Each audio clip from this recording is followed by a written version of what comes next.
लो जी। सो अब हमारा अगला मेथड जो है वो हमारा कौन सा मेथड होता है, दैट इज इनकम मेथड। ठीक है, कि जिसने जो जो अर्न किया है उन सबको हम क्या कर देते हैं, ऐड कर देते हैं। तो जब हम उनको ऐड कर देंगे, मेरी जो इनकम है, शौर्य की इनकम है, आर्यन की इनकम है, सृजन की है, सौम्या की है, हम सब ने अपनी अपनी इनकम को ऐड कर दिया।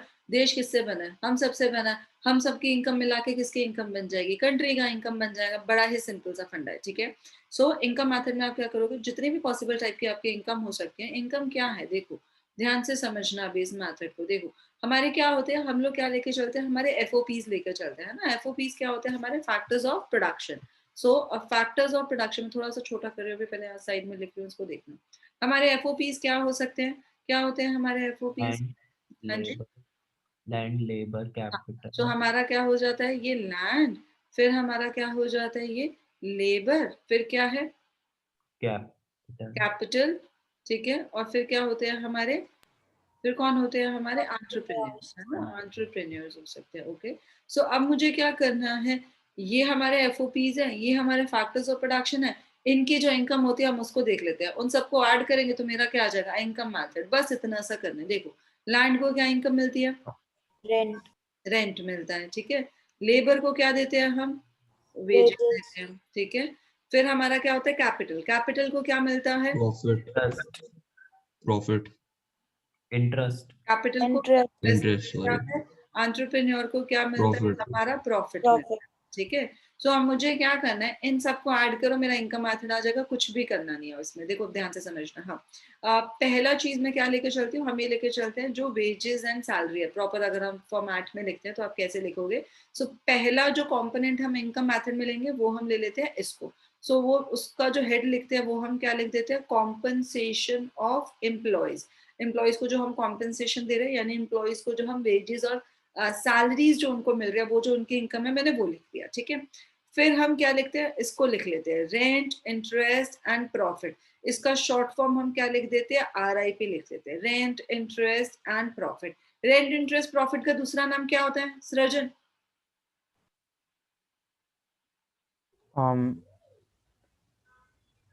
जिसको भी याद है बोलो, rent, interest, profit. Operating surplus, payments, factor payments, factor payment, हाँ, फैक्टर पेमेंट्स, फैक्टर पेमेंट तो बच्चे ये सारे ही हैं। रेंट, इंटरेस्ट, प्रॉफिट को हम लोग क्या बोल देते हैं, ऑपरेटिंग ऑपरेटिंग सरप्लस ऑपरेटिंग बोल देते हैं। ठीक है, हाँ ये होती है हमारी। सो ये हमारी इनकम आती है।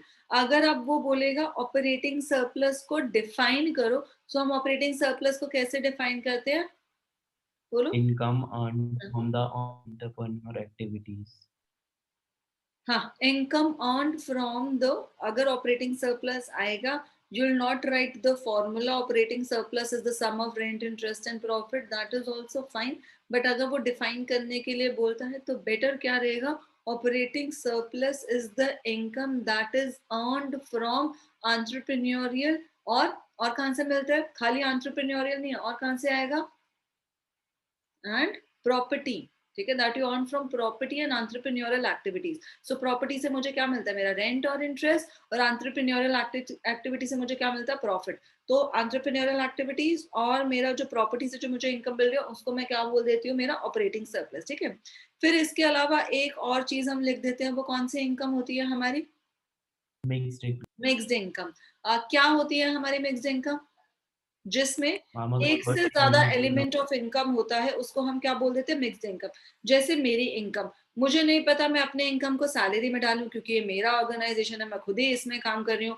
मुझे समझ नहीं आ रहा कि मैं इसमें एम्प्लॉयड होके कॉम्पनसेशन ऑफ एम्प्लॉयज लूं, या मैं प्रॉफिट लूं, या फिर मैं इस घर का रेंट लूं, तो क्लैरिटी नहीं हो रही है। ठीक है, सो मेरी इनकम में क्योंकि एक से ज्यादा एलिमेंट है, तो जब मेरी इनकम में एक से ज्यादा एलिमेंट होती है, जो कि फ्रीलांसर्स की इनकम में, जो इंडिविजुअल्स काम कर रहे होते हैं उनकी इनकम में होती है, सो उनको हम कैटेगराइज करने की बजाय क्या बोल देते हैं कि ये डाल दो जी, इनकी तो मिक्स्ड इनकम है, क्योंकि इनकी इनकम में एक से ज्यादा क्या है, एलिमेंट है, तो वो हमारा क्या हो जाएगा, मिक्स्ड इनकम हो जाएगा। ये हमारा फॉर्मूला बनता है। बस इसको हम क्या करेंगे, देखो अब इसको थोड़ा सा साफ लिख रखा है, वहां पे देखते हैं। हाँ, ये देखो, ठीक है। सो ये मेरा क्या है, ये मेरा क्या है, compensation of employees, operating surplus and mixed income. ठीक है, इन तीनों को जब मैं प्लस करूंगी तो मेरा सीधा कौन सी इनकम आ जाती है? NDP at FC. NDP at FC means, NDP at FC means which income? Domestic income. हाँ जी, डोमेस्टिक इनकम। Domestic income. ठीक है, सो मेरा सीधा सीधा यहाँ पे क्या आ जाएगा? मेरा आ जाएगा यहाँ पे डोमेस्टिक इनकम। ओके, ठीक है। अब देखो, अब इसके अंदर क्या है, मुझे इसके अंदर के क्या करने पड़ेंगे? कैटेगरीज भी लर्न करनी पड़ेगी, क्योंकि कुछ एक जगह जो है सीधा सीधा नहीं दिया होगा। देखो, कॉम्पनसेशन ऑफ एम्प्लॉयज को हो सकता है वो सीधा दे दे, सीधा दे दे तो बहुत ही आसान है। अगर वो सीधा नहीं देते तो कैसे दे देते हैं? Wages and salaries in cash, wages and salaries in kind. Kind का क्या मतलब होता है? एक्सप्लेन करो जरा।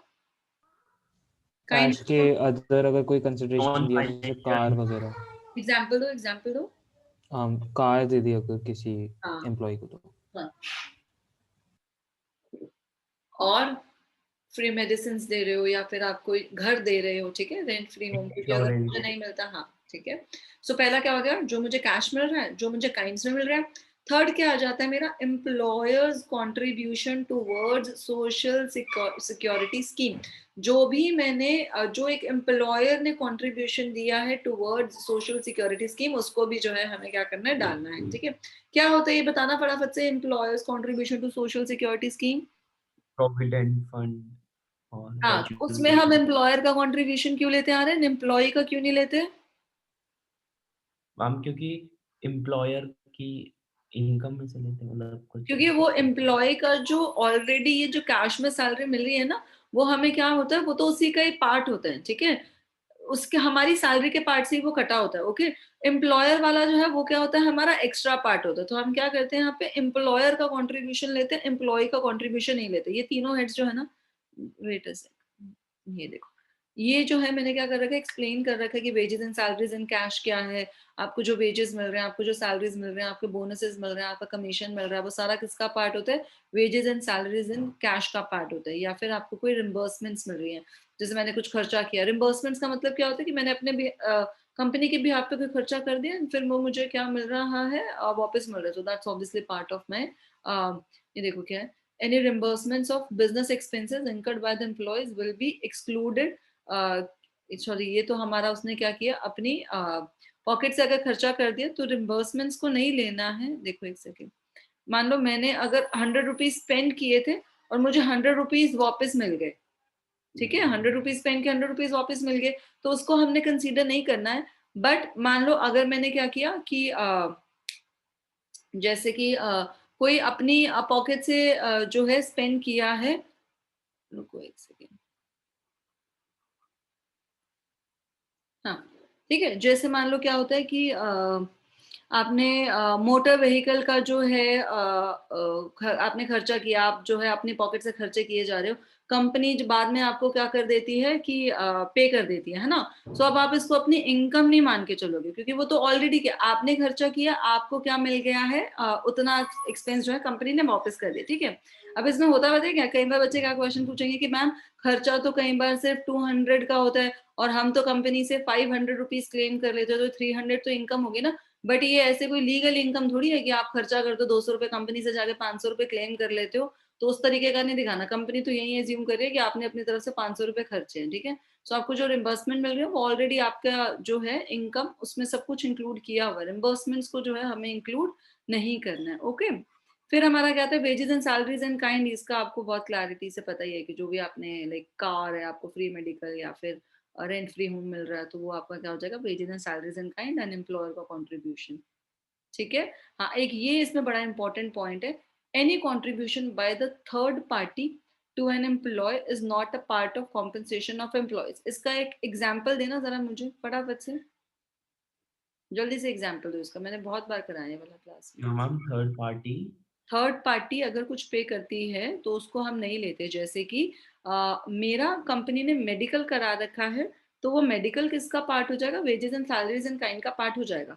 बट जब वो मेडिकल में क्लेम करूंगी, वो जो क्लेम है मुझे कहाँ से मिलेगा? वो मुझे इंश्योरेंस कंपनी देगी, ठीक है।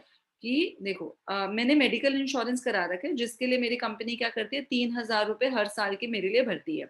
अगर वो नहीं भरती तो मैं खुद से कराती अपना मेडिकल इंश्योरेंस। तो ये तो हो गया मेरी इनकम का पार्ट, कि मेरी 50,000 रुपए सैलरी है और मतलब वो मुझे कैश में मिल जाता है और 3,000 का मेडिकल मुझे नहीं कराना पड़ता, वो मेरी कंपनी करा के दे देती है। तो मैं क्या बोलूंगी कि मेरा जो इनकम है वो कितना है, 53,000 है, क्योंकि अगर वो नहीं कराते तो मुझे अपने पैसों से खुद कराना पड़ता है। ओके, अब वो क्या कहते हैं कि जो 3,000 का जो ये कवर था, जो मेरा मेडिकल था, इस पे मैंने क्लेम किया, जो भी मेरी इंश्योरेंस कंपनी थी, तो इंश्योरेंस कंपनी ने मुझे लेट्स से 10,000 20,000 वो क्लेम में दिए। तो वो जो क्लेम में आपको पैसे मिल रहे हैं, थर्ड पार्टी जो आपको पे कर रही है, वो आपकी इनकम नहीं होती है। मैम ओके, क्योंकि उसमें लॉस हुआ है ना आपका, तभी तो क्लेम मिला है आपको। क्या बेटा? मतलब आपका लॉस हुआ होगा किसी चीज में, तभी तो क्लेम हाँ, आप मिला है। बीमार हो गए या फिर आपका जो है लाइफ हाँ, इंश्योरेंस, क्योंकि जनरल इंश्योरेंस हम लोगों ने करा रखा होता है, तो कोई भी अगर कोई भी कंट्रीब्यूशन जो है वो थर्ड पार्टी से आ रहा है, आप उसको ये नहीं मान सकते कि आपकी इनकम हो गई है। अगर नहीं इंश्योरेंस करा रखा तब तो हमारा खर्चा था ही ना ये, अब वो कंपनी ने आपको वापस कर दिया तो वो आपकी इनकम थोड़ी हो गई। ये ठीक है। हाँ जी, तो ये हो गया हमारा। अच्छा, फिर हमारा सिंपल है, नॉर्मल रेंट, रॉयल्टी, इंटरेस्ट, ये हमें पता है किन किन चीजों पे मिलता है ना। रॉयल्टी क्या होती है? हाँ, रॉयल्टी क्या होती रॉयल्टी होता है बेटा जो मुझे जो हमारे इंटेलेक्चुअल प्रॉपर्टी राइट्स होते हैं ना, उनके ऊपर मुझे रॉयल्टी मिलता है। ठीक है, जैसे जो भी मैंने अपने इंटेलेक्ट से क्रिएट किया, उसके ऊपर मैंने कॉपीराइट्स ले रखे हैं, तो अगर आप वो चीज यूज कर रहे हो तो आपको मुझे रॉयल्टी पे करना पड़ता है। है? एग्जाम्पल। जैसे रेंट तो आपका किस पे मिलता है, जैसे मान ले मेरा कोई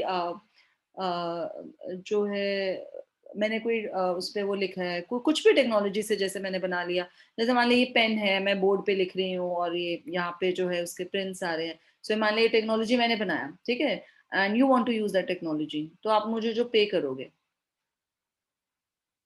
टेक्नोलॉजी के लिए, हो दो तरीके, जैसे ये भी क्या होता है, इसको भी आप पार्ट कर सकते हो, हालांकि इतना डिटेल में पूछेंगे नहीं, तो इंटेलेक्चुअल डिजाइन्स के प्रॉपर्टी लिए राइट। भी होता है, हाँ बच्चे, डिजाइन्स के लिए भी होता है। साइंस के लिए भी होता है ऑब्वियसली, है ना, तो वो सब चीजों के लिए होता है, दो तरीके से मिलता है, जैसे जो आर्टिस्टिक काम होते हैं उसके लिए वैसे क्या होते हैं, कॉपीराइट्स होते हैं, और जो टेक्निकल काम होते हैं उसके लिए पेटेंट्स मिलते हैं। फिर अगर आपको वो पेटेंट्स यूज करने हैं, या फिर आपको कुछ, मान लो मैंने कुछ भी जैसे वीडियो बनाया, ठीक है, सो उसको आपको आरएन को खुद के लिए यूज करना है, ठीक है, सो या तो ये मुझसे परमिशन मिलेगा, अगर मैंने फ्री में दे दी परमिशन तो ठीक है, और आई कैन चार्ज ऑल्सो, तो अगर मैं चार्ज करूँ तो फिर रॉयल्टी दे दूँ। ठीक है, ठीक है आर्यन। Okay ma'am. हाँ। यस। या फिर आप जैसे माइनिंग, नेचुरल रिसोर्सेज है, तो बहुत डिटेल टॉपिक रॉयल्टी किस किस में मिलता है, बट इसमें इतना ज्यादा जाने की जरूरत नहीं है। ओके, ठीक है। हाँ जी, अब देखो क्या है कि हमारा क्या हो जाता है, प्रॉफिट्स। ठीक है, अब प्रॉफिट का क्या होता है कि हो सकता है आपको प्रॉफिट भी सीधा सीधा ना दिया हो, ठीक है, सो प्रॉफिट हमें कैसे दे, अगर सीधा दे रखा है तब तो बड़ी अच्छी बात है, सीधा दे रखा है, नहीं दे रखा होगा तो हम क्या करेंगे, corporate tax plus dividend plus retained earnings, इन तीनों को हम क्या कर देते हैं, ऐड कर देते, तो मेरा क्या आ जाएगा, प्रॉफिट आ जाएगा। जैसे कि मान लो कि अगर मेरा क्या आता है 1,000 का, मान लो मेरा प्रॉफिट है, ठीक है, सो 1,000 के प्रॉफिट से मैंने क्या किया कि मैंने कॉर्पोरेट टैक्स दे दिया 300 रुपए का, अब बच गए मेरे पास 700 रुपीज। अब मुझे क्या करना है, डिविडेंड में बांटना है, तो मैंने 400 रुपए का क्या बांट, लेट्स से 200 रुपए का मैंने क्या बांट दिया, डिविडेंड बांट दिया, और 500 रुपए मैंने क्या कर लिए, रिटेन कर लिए, वो मैंने अपने पास ही रख ली। ठीक है, सो अगर मुझे प्रॉफिट नहीं दे रखा तो मैं क्या करती हूँ, मैंने क्या करा, इनको ले लिया, कॉर्पोरेट टैक्स, डिविडेंड और रिटेन्ड अर्निंग्स को, इन तीनों को प्लस करेंगे तो मेरा क्या बन जाएगा, प्रॉफिट की वैल्यू वैसे ही आ जाएगी। ओके, अगर मैं इन तीनों को जो है हाँ, तो अगर मैं इन तीनों को जो है ऐड कर दूंगी, सो मेरे पास क्या आ जाएगा, प्रॉफिट आ जाएगा। ओके, हाँ जी। अब मुझे बताओ, रिटेन्ड अर्निंग जो है ना, इसके दूसरे नाम भी हो सकते हैं, जिसको भी याद है फटाफट से बताओ। फ्लाइंग रिटेन बैक अर्निंग को ऑफ हम क्या बोल सकते हैं, फ्लाइंग बैक ऑफ प्रॉफिट। हाँ Undistributed profit. हाँ, इसको हम क्या बोलते हैं, अरे आवाज नहीं है बच्चों मुझे तेरे साथ, अनडिस्ट्रीब्यूटेड प्रॉफिट, क्योंकि वो मैंने रिटेन किया, वो अनडिस्ट्रीब्यूटेड है। या फिर हम क्या बोल सकते हैं इसको, Saving of private sector. Savings of private sector, savings of private sector, ये तीनों जो है वो क्या कर रहे हैं, they all mean the same thing. Okay, ठीक है, ये थोड़ा सा जो है इसका क्या दे रखा है, आगे हमारा फर्दर मैंने एक्सप्लेनेशन लिखा है, just give a read to it, बड़ा सिंपल सा है। ओके, अगर वो बोलते हैं कि स्टेप्स बताओ, तो स्टेप्स में क्या करेंगे, हम देखेंगे identify and classify the production unit, उनका फैक्टर इनकम देखो, प्लस करो, एनडीपीएफसी आ जाएगा, एनएफआई ऐड कर दो तो मेरा क्या आ जाएगा, नेशनल इनकम आ जाएगा। फाइन। अब आ जाती है इसकी प्रिकॉशंस। सो प्रिकॉशंस क्या है, सबसे पहला और सबसे इंपॉर्टेंट प्रिकॉशन क्या है, मैंने जब मैथड ही शुरू किया तो मैंने तुम्हें क्या बोला कि इसमें हमको किसको कंसीडर करना है, फैक्टर इनकम को जो है हमें यहाँ पे कंसीडर करना है। सो ट्रांसफर इनकम जो है, जैसे कि स्कॉलरशिप या फिर डोनेशंस या फिर चैरिटी या फिर ओल्ड एज पेंशन, इन सबको हमें क्या करना है, इंक्लूड नहीं करना है, क्योंकि इसके लिए आपने कोई काम नहीं किया, just a transfer income. Okay, फिर मैंने क्या करना है, अगर कोई इनकम आपको मिल रही है सेकेंड हैंड गुड को सेल करने से, उसको भी मुझे इंक्लूड नहीं करना है। लेकिन इसका एक इम्पॉर्टेंट पॉइंट है कि सेकेंड हैंड गुड को सेल करने से अगर कोई भी ब्रोकरेज या फिर कमीशन मिला है तो उसको हम क्या करेंगे, यहाँ पे इंक्लूड करेंगे या नहीं करेंगे, करेंगे। ठीक है, ध्यान से पढ़ना है, इंक्लूडेड नॉट इंक्लूडेड में भी आ जाते हैं पॉइंट्स। ओके, फिर क्या है, इनकम फ्रॉम शेयर्स, बॉन्ड्स या डिबेंचर्स जो है, इनको भी हमें क्या करना है, इंक्लूड नहीं करेंगे, क्योंकि ये सिर्फ क्या होते हैं, पेपर क्लेम्स होते हैं, इनसे एक्चुअल कोई गुड्स एंड सर्विसेज जो है वो नहीं बना होता, तो उसको हमें नहीं करना। सिर्फ यहाँ पे क्या होता है, चेंज ऑफ टाइटल होता है, पहले मेरे शेयर्स थे, अब वो किसके हो गए, आरएन के शेयर्स हो गए, हम उससे पैसा भी कमाएंगे, लेकिन उसको हम क्या कहते हैं कि कोई गुड्स एंड सर्विसेज नहीं बने तो उसको हमें कंसीडर नहीं करना है। बट एनी ब्रोकरेज और जो है, अगर मैंने कुछ पे कर रखा है इसके ऊपर, तो उसको हम क्या कर लेते हैं, उसको हम काउंट कर लेते हैं। ठीक है, तो चाहे सेकेंड हैंड गुड्स है, चाहे पेपर क्लेम्स है, इनकी ब्रोकरेज को हमें लेना है, अदरवाइज जो हमें नहीं कंसीडर करना। विंडफॉल गेन्स क्या होते हैं, विंडफॉल गेन्स, विंडफॉल गेन्स होते हैं ये, एबनॉर्मल गेन्स, हाँ जी, एबनॉर्मल गेन्स, एबनॉर्मल गेन्स, ठीक है, जो नॉर्मली नहीं होते, और मेरे को अचानक से कहीं से पैसा आ गया, मैं कोई लॉटरी जीत गई, ठीक है, कहीं से कुछ गिफ्ट्स मिल गए, तो एबनॉर्मल गेन्स को, क्योंकि नो प्रोडक्टिव एक्टिविटीज इन्वॉल्व, वो तो अचानक से लॉटरी जीत गया, ठीक है, तो उसको हमें क्या करना है, कंसीडर, क्योंकि कोई गुड्स एंड सर्विसेज नहीं बने हैं, तो उसको मुझे क्या करना है, consider. Ultimately idea behind is कि आपने कितने गुड्स एंड सर्विसेज प्रोड्यूस किया, आपके देश में कितने गुड्स एंड सर्विसेज, तो यहाँ पे थोड़ी कोई गुड्स एंड सर्विसेज प्रोड्यूस हो रहे हैं, सो लीव दैट। ओके, फिर क्या आता है, imputed value of services provided by the owners of production unit will be included, जैसे कि मैम हाँ जी, मैम फिर तो हमें जो प्रॉफिट है वो भी नहीं करना चाहिए, क्योंकि इससे कोई गुड एंड सर्विसेज प्रोड्यूस हो रहे हैं। प्रॉफिट को इंक्लूड ही नहीं करेंगे, नहीं मतलब जैसे इसमें बोला ना कि अभी जैसे हम इंक्लूड नहीं करते लॉटरी, गुड बेटा एंड सर्विस। प्रॉफिट क्यों किया, प्रॉफिट इसीलिए तो कमाया ना, क्योंकि कुछ बनाया, उसको सेल किया, आपने सर्विसेज दिया ना वहां पे। लॉटरी जीतने के लिए तो सिर्फ एक टिकट लिया है, और शेयर्स पे जो डिविडेंड मिलता है उसको नहीं करते इंक्लूड। ऑलरेडी इंक्लूड हो गया ना बच्चे वो वहां पे, प्रॉफिट जो कंपनी ने अर्न किया, हाँ ठीक। तो उसी का पार्ट हो गया ना। अब ठीक है, क्योंकि अगर मैं अपना जो कैपिटल मैं अपने बिजनेस में लगा रही हूँ, अगर अपने बिजनेस में नहीं लगा तो कहीं और लगाती, कहीं और लगाती तो वहां से इंटरेस्ट आता, तो उसको भी मैंने यहाँ पे क्या कर लिया, इंक्लूड कर लिया। ओके, अच्छा, फिर इसमें एक ये बड़ा इंपॉर्टेंट पॉइंट है, payment out of past saving. अगर आप पुरानी सेविंग से कुछ भी अगर आप पे कर रहे हो तो उसको हमें नहीं कंसीडर करना है।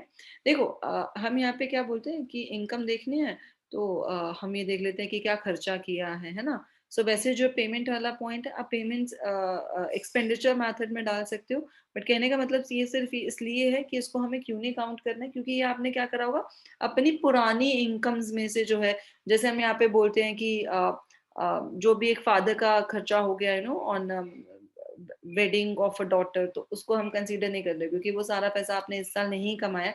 हम ये एज्यूम करके चलते हैं कि इस साल नहीं कमाए, पुरानी सेविंग से लिया हुआ। अगर क्वेश्चन में स्पेसिफिकली बोले ये सारा पैसा इसी साल कमाया गया और इसी साल खर्चा गया, तो जो है आप ले लेना, अदरवाइज जो है हमको ये नहीं कंसीडर करना होता। Okay, these are the few precautions.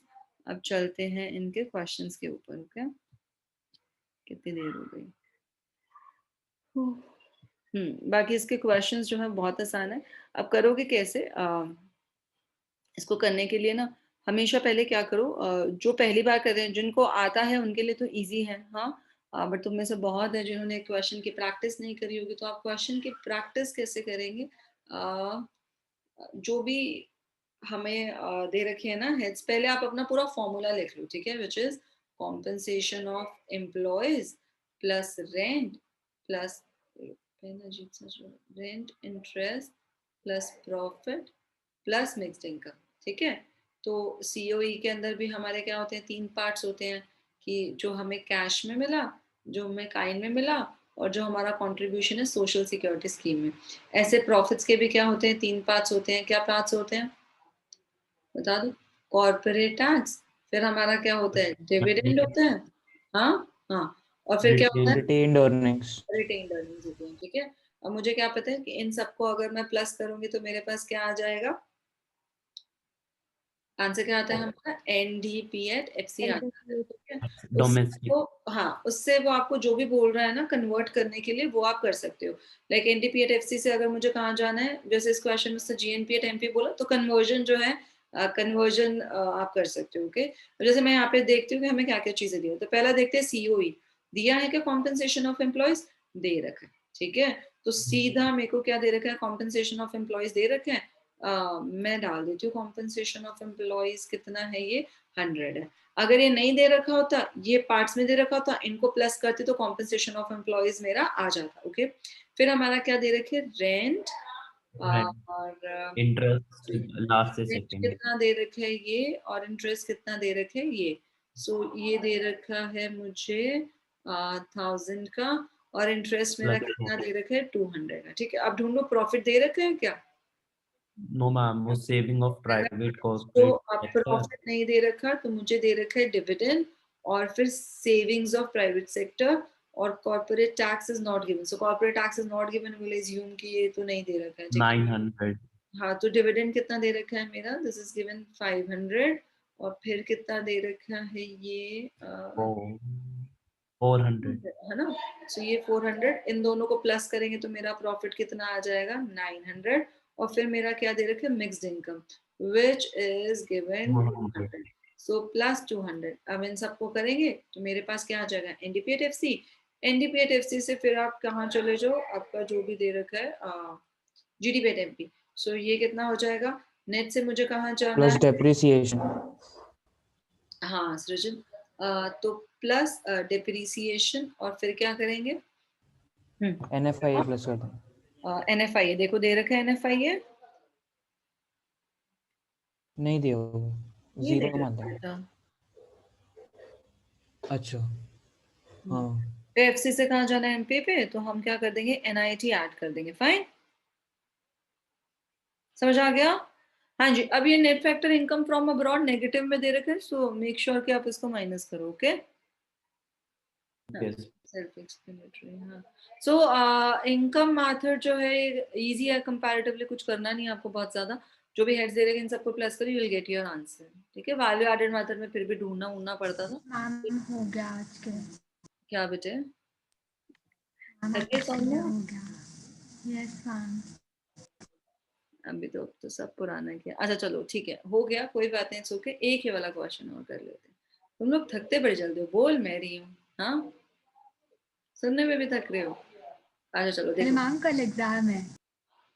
हाँ जी कल एग्जाम है, अच्छा कोई बात नहीं, ओके।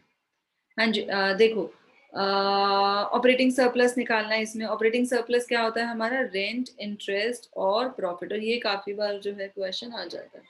हाँ जी, सो इसमें कैसे करेंगे हम,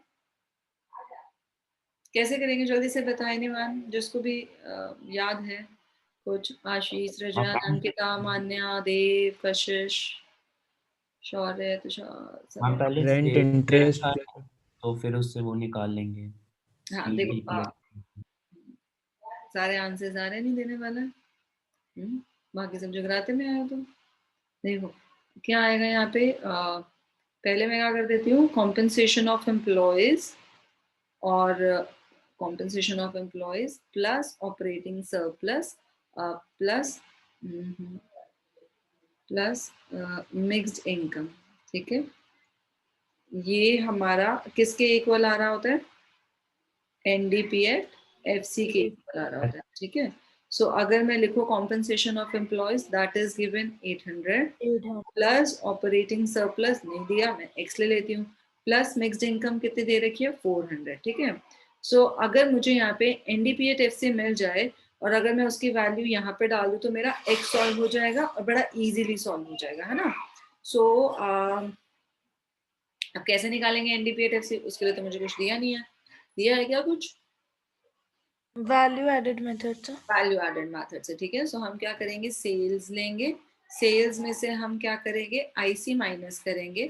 तो जब मैं सेल्स माइनस आईसी, कुछ और तो नहीं, value of output minus IC कर दूंगी, विच इज 400 माइनस 600, तो ये 3400 मेरा क्या आ जाएगा, जीडीपी एट एमपी आ जाएगा। अब जीडीपी एट एमपी से हम कहाँ जाएंगे, एनडीपी एट एफसी पे जाएंगे। कितना हो जाएगा ये, एनडीपी एट एफसी पे जाएंगे, कैसे करेंगे, ग्रॉस से नेट पे जाना है, क्या करोगे, माइनस डेप्रिसिएशन, माइनस क्या हो जाएगा 200, here it is given, domestic domestic same है, एमपी से एफसी पे जाना है तो माइनस N90 माइनस 500। माइनस 500, ठीक है। सो इसमें से 700 आप क्या करो, माइनस कर दो, कितना आ जाएगा 2700।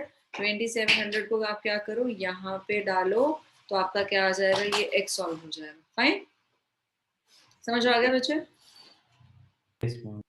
हाँ जी। सो इनकम, वैसे तो एक्सपेंडिचर छोटा सा मेथड है,